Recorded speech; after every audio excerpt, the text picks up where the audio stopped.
I'm Burton Horowitz, and I was born in November 1937. My grandfather came from Lithuania to New York to Baltimore and then settled down here, and Uncle Jake Dietz put him in business in Zebulon, and Uncle Jake was in Wendell. My father came over from Russia, so I'm a first generation on my father's side, but he was 3 years old, came over from Russia. Grew up in the Lower East Side of Baltimore, and then came down here as a 26-year-old to work for my uncle, and met my mother, and so here I am. My name is David Glass. I was born in December 1934. My parents, my father, I'm first generation on both sides. My father came over when he was 23, 24, sometime around 1950, 1914, and he had a brother in Raleigh, so he came to Raleigh since his brother was here.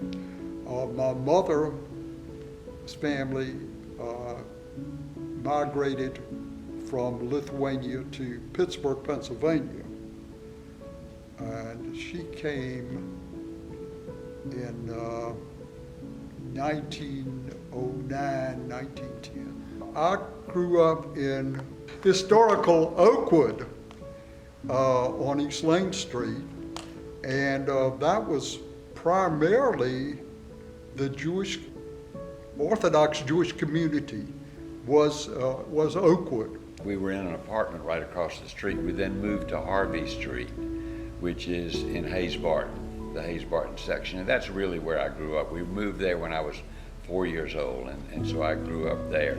We were the only Jews in the neighborhood. 2 blocks away, my uncle lived, but in our particular neighborhood, we were the only Jews, and we were there 30 years. The synagogue was on East Street and New Bern Avenue, which was within walking distance of that neighborhood. At that time, it was called the House of Jacob. It wasn't Beth Meyer. The House of Jacob was, which was the shul, was Orthodox. It was a wood frame building, 2-story, and the rabbi lived in an apartment on the bottom floor, and the synagogue was a one-room synagogue, and it was on the top floor. I had an internal staircase. When I was born, my father was 35 years old before he got married, and so when I was born, he thought the second coming had come, and he had the bris upstairs in the synagogue, and he invited everybody, and they were scared that the floor would fall in, and they passed a permanent rule that no other big affair like that could ever be held in the shul again.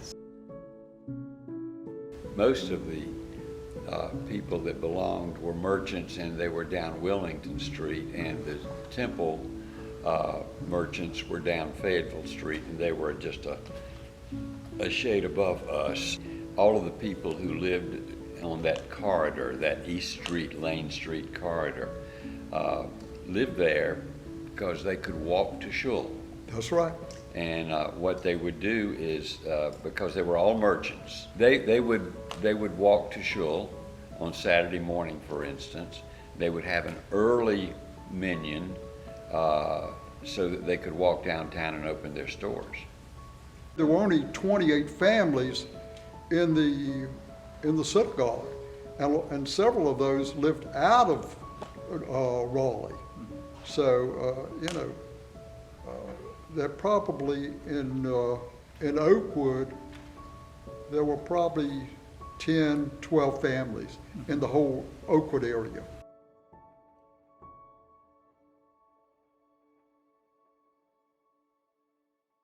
We had just outgrown it, and there was a gentleman who spearheaded it initially as early as the early 1940s, named Dave Kaplan, and he was sort of the leader of the synagogue. He died prior to the end of the war, And then Louis Greenspan sort of took up the mantle and pushed to form a new to build a new synagogue. At that time, they decided that they would become a conservative synagogue instead of an Orthodox shul. And the concession to conservative Judaism was that the men and women then sat together, and the rabbi turned around and faced the congregation. That was it. Everything else was pretty much conservadox. The original building was 6,500 square feet. And as a matter of fact, the cost of that building was $65,000. My mother-in-law, a woman who became my mother-in-law later, her name was Jean Laborwit. And they were afraid that in buying the lot that they wouldn't sell to Jewish people, so her name didn't sound particularly Jewish. So she bought the lot and then deeded it over to the synagogue. They, these were merchants who didn't make a lot of money.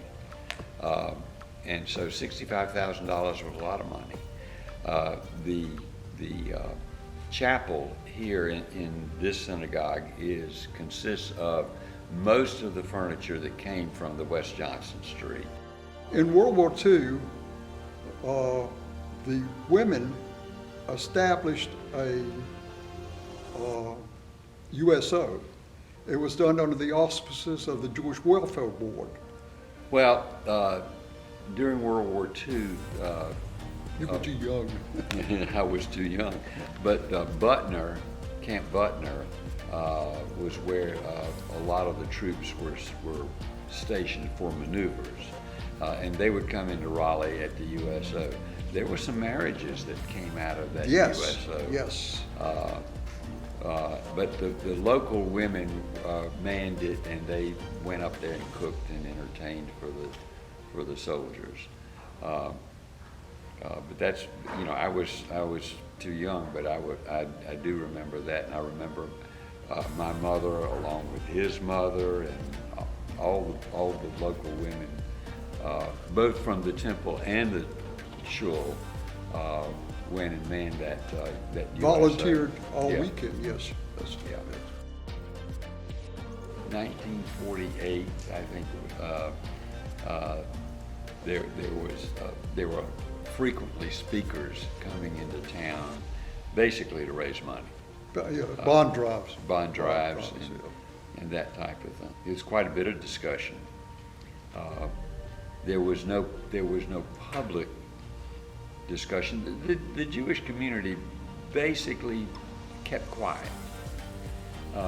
They didn't want to call too much attention to themselves. We had very few people who were participating in the community. Albert Levine was very active in the community, and Sylvia Ruby was very active in the community, but nobody else really was active in the community like we are today. So they kept pretty quiet. So even the state of Israel, the beginning of the state of Israel, they kept within themselves. I was still a kid. That they kept within themselves, but there were bond drives and there were speakers that came into Raleigh.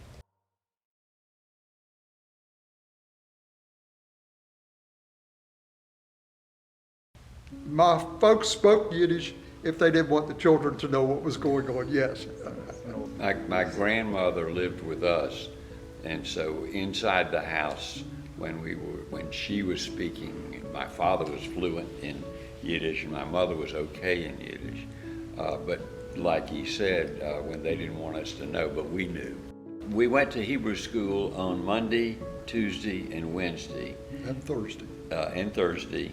And then on Friday, we went to synagogue on Friday night, and then had junior congregation on Saturday morning, and we had Sunday school on Sunday morning.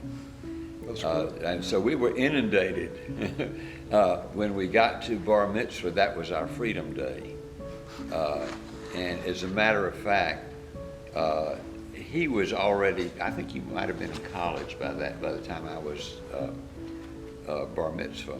But I was the third bar mitzvah in the West Johnson Street. Joel Golden was in August, and Stanley Greenspan was in October, and I was in November. And then they decided that they wanted us to continue with our Hebrew education, and we were having none of it. And Charlotte Litwack was the Sunday school teacher, and we made life miserable for her in a few short months, and she quit in tears. And later on, we were having a little session about the history of the synagogue, and Charlotte Litwack was sitting right there, and I got up to speak, and I said, the first thing I've got to do is publicly apologize to Charlotte Litwack because we were not nice. The Jewish community was pretty much split socially, so that the members of the shul really, with rare exceptions, didn't socialize with the people from the temple and vice versa. The only connection was the local BBYO. We didn't have enough Jewish kids in Durham, didn't have enough Jewish kids in Raleigh, so we combined. Our parents were scared we would marry somebody that wasn't Jewish, you know, and so we had this BBYO that was very, very active all over the state.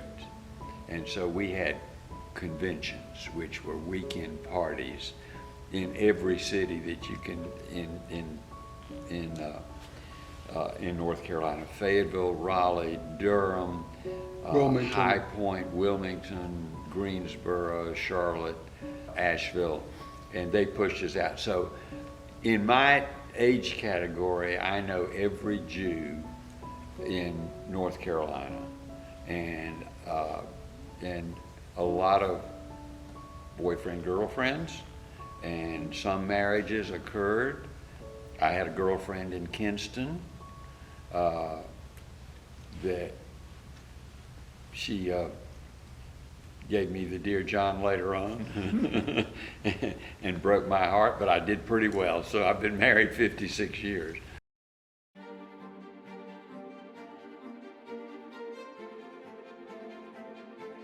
There were Jewish grocers.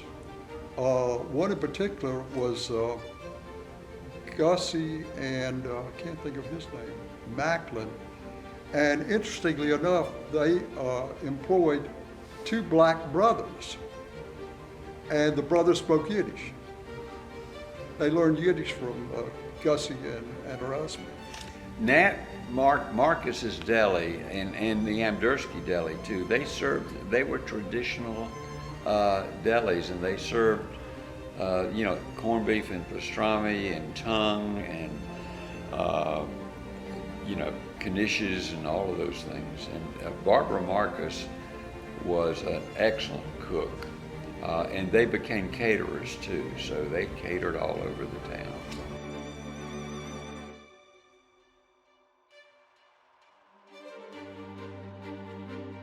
And now you've got a big Jewish population in Cary.